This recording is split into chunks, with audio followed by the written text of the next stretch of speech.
I'm Reynolds. Today we're going to be planting in a 5-gallon bucket. Some things that you're going to need is the tomato, of course. We're going to need the Kelp Meal Tea. We're going to need a well-balanced fertilizer. We're going to need a bucket, 5-gallon bucket, and some fertilizer. And I picked Happy Frog potting soil because it's already got all the nutrients that we need to give us a good jump start. Feed our tomato plant with some Kelp Meal Tea. This kind of helps it with some stress, gives it a little bit of a jump start, and helps it come out of the pot a little bit easier with all of its roots attached.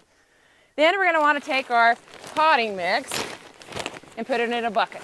Typically you'd want to be using maybe a decorative pot and one that's not necessarily black, because the darker the color, the more it's going to heat up, and especially if you're in a hot climate, then you really don't want that. We're going to want to make sure that we've got it plenty full, because it is going to sink down a little bit, about an inch from the top.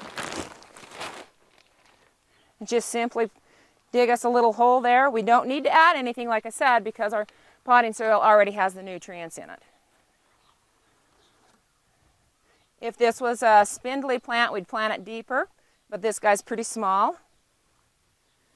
We just stick it in there, and we're going to water it in well. Now, about every 2 weeks or so, we're going to want to feed it with a granule fertilizer. We don't want to do it right off the bat because, like I said, it's already got all its nutrients it needs. We're just going to sprinkle in maybe 1/4 of a cup in this 5-gallon and just work it in the surface and water it in.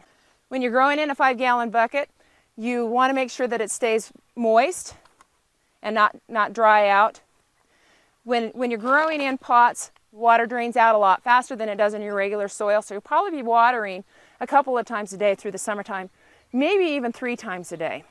Here's one we planted a couple weeks ago. We planted some cucumbers in with it. They'll trail over the sides.